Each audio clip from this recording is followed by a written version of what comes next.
Hello hi नमस्कार, आप सुन रहे हैं जागरण पॉडकास्ट का खबरनामा। मैं हूं आपके साथ शताक्षी सिंह। आज तारीख है 18 सितंबर की और दिन है सोमवार का। चलिए आपको बताते हैं आज दिन भर की तमाम बड़ी खबरें। बुलेटिन की शुरुआत करेंगे हेडलाइंस के साथ। पुरानी संसद में मोदी की आखिरी स्पीच, नेहरू इंदिरा राजीव की तारीफ की। 5 राज्यों में विधानसभा चुनाव के बाद हो सीट बंटवारा, CWC में कांग्रेस नेताओं की मांग। आदित्य L1 ने साइंटिफिक डेटा कलेक्ट करना शुरू किया, इससे अंतरिक्ष के मौसम की जानकारी मिलेगी। कश्मीर में अब तक की सबसे लंबी मुठभेड़, 6 दिन से एनकाउंटर जारी। पश्चिमी देशों को बुरा समझने के सिंड्रोम से उभरना जरूरी, चीन का नाम लिए बिना जयशंकर बोले उन्होंने मार्केट को सस्ते सामान से भरा। भारत मिडिल ईस्ट कॉरिडोर को काउंटर करने की तैयारी में तुर्की, इराक, कतर और UAE के साथ बनाएगा दूसरा trade route. Adani Hindenburg case जांच के लिए नई कमेटी बनाने की मांग, सुप्रीम कोर्ट में दायर नई याचिका में कहा कमेटी में बेदाग छवि वाले लोग शामिल हों। RBI में निकली वैकेंसी 4 अक्टूबर तक करें अप्लाई। राघव परिणीति के परिवार के बीच दिल्ली में होगा क्रिकेट मैच। शादी से पहले मेहमानों के लिए प्लान की गई है कई तरह की फन एक्टिविटीज। एशिया कप जीतने के बाद रोहित शर्मा ने सुनाई बुरी खबर, फैंस को दिया बड़ा झटका। अब खबरें विस्तार से जान लीजिए। पुरानी संसद में सोमवार को संसद की कार्रवाई का आखिरी दिन है। मंगलवार यानी 19 सितंबर से संसद की कार्यवाही नई पार्लियामेंट बिल्डिंग में होगी। पीएम मोदी ने पुराने भवन में 50 मिनट की आखिरी स्पीच दी। पीएम ने इस दौरान पूर्व प्रधानमंत्रियों को याद करते हुए कहा कि ये वो सदन है जहां पंडित नेहरू का स्ट्रोक ऑफ मिडनाइट की गूंज हम सबको प्रेरित करती है। इंदिरा गांधी के नेतृत्व में बांग्लादेश के मुक्ति संग्राम का आंदोलन भी इसी सदन ने देखा था। उन्होंने कहा कि सदन ने कैश फॉर वोट और 370 को भी हटते देखा है। 1 nation 1 tax, GST, 1 rank 1 pension, गरीबों के लिए 10% आरक्षण भी इसी सदन ने दिया। केंद्र सरकार ने 18 से 22 सितंबर तक संसद का विशेष सत्र बुलाया है। स्पेशल सत्र में 5 बैठकें होंगी। इस दौरान 4 बिल पेश किए जाएंगे। उधर विपक्षी पार्टियों ने सरकार से सवाल जवाब करने के लिए 9 मुद्दों की लिस्ट तैयार की है। विपक्षी गठबंधन इंडिया से 24 पार्टियां इसी सेशन में हिस्सा लेंगी। वहीं इंडिया गठबंधन के सहयोगियों के साथ सीट शेयरिंग पर चर्चा इस साल होने वाले 5 राज्यों के विधानसभा चुनाव के बाद की जाएगी। हैदराबाद में 16-17 सितंबर को हुई कांग्रेस वर्किंग कमेटी की मीटिंग में कांग्रेस के कुछ नेताओं ने पार्टी हाईकमान से इसकी मांग की है। न्यूज एजेंसी PTI ने सूत्रों के हवाले से बताया कि ये मांग करने वाले ज्यादातर नेता उन राज्यों के हैं जहां कांग्रेस का सीधा मुकाबला इंडिया गठबंधन की दूसरी पार्टियों से है। इन नेताओं का भरोसा है कि पार्टी 5 राज्यों के विधानसभा चुनावों में अच्छा परफॉर्म करेगी, जिससे वो सीट शेयरिंग के दौरान मजबूत स्थिति में रहेंगे। राजस्थान, मध्य प्रदेश, छत्तीसगढ़, तेलंगाना और मिजोरम में इस साल की आखिरी के चुनाव होने हैं। हालांकि चुनाव आयोग ने अब तक तारीखों की घोषणा नहीं की है, लेकिन संभावना है कि अगले महीने के पहले हफ्ते में इसका ऐलान हो जाएगा। वहीं इसरो के सूर्य मिशन आदित्य L1 ने साइंटिफिक डेटा कलेक्ट करना शुरू कर दिया है। इसरो ने सोमवार को बताया कि स्पेसक्राफ्ट पर लगे supra thermal and energetic particle spectrometer यानी स्टेप्स इंस्ट्रूमेंट को 10 सितंबर को पृथ्वी से 50,000 किलोमीटर दूर एक्टिवेट किया गया था। डेटा की मदद से सूर्य पर उठने वाले तूफान और अंतरिक्ष के मौसम के बारे में जानकारी मिलेगी। Steps instrument Aditya solar wind particle experiment यानी SPEX पेलोड का हिस्सा है। स्टेप्स में 6 सेंसर लगे हैं। हर एक सेंसर अलग अलग दिशाओं में निरीक्षण करता है और 1 MeV से अधिक के इलेक्ट्रॉनों के अलावा 20 keV पर न्यूक्लियन से लेकर 5 MeV पर न्यूक्लियन तक की सुप्रा थर्मल और एनर्जेटिक आयंस को मापता है। वहीं कश्मीर के अनंतनाग में सोमवार 18 सितंबर को छठे दिन एनकाउंटर जारी है। मीडिया की रिपोर्ट्स की माने तो ये उस इलाके में चलने वाली अब तक की सबसे लंबी मुठभेड़ है। इससे पहले 2020 में 18 घंटे तक सुरक्षा बलों और आतंकियों के बीच मुठभेड़ हुई थी। वहीं जम्मू कश्मीर में तीसरी सबसे लंबी चलने वाली मुठभेड़ है। इससे पहले जम्मू कश्मीर के पूंछ जिले में चलाया गया भट्टी धार 1 ऑपरेशन 9 दिन चला था। 31 दिसंबर 2008 को शुरू हुआ ये ऑपरेशन 9 जनवरी 2009 को खत्म हुआ था।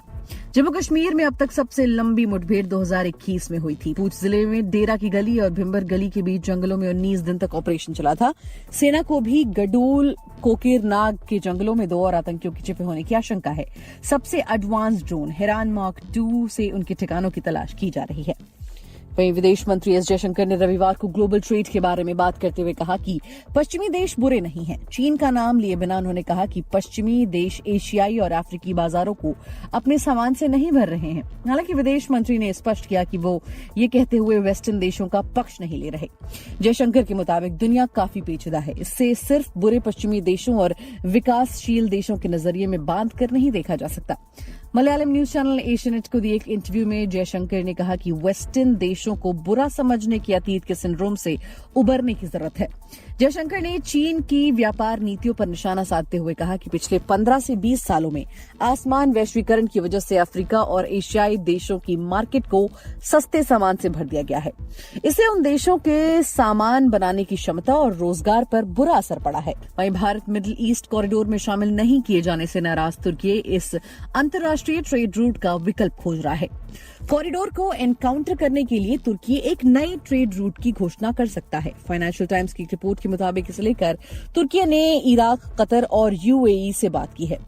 तुर्की के कॉरिडोर को इराक डेवलपमेंट रोड इनिशिएटिव नाम दिया जाएगा। इस कॉरिडोर के जरिए इराक की ग्रैंड फार पोर्ट से तुर्की में आसानी से सामान लाया और ले जाया जा सकेगा।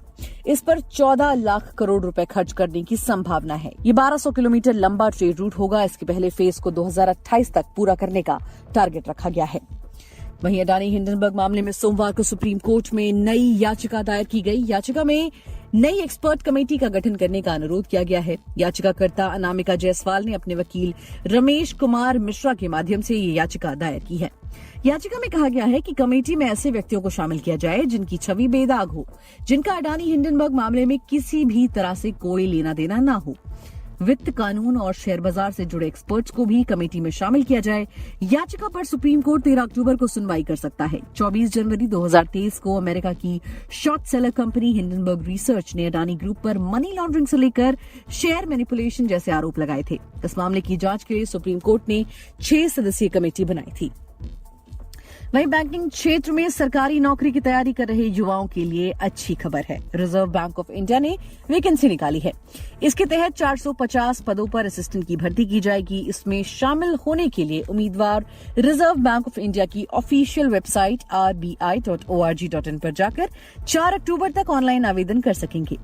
उम्मीदवारों का चयन रिटर्न टेस्ट के साथ इंटरव्यू के आधार पर किया जाएगा।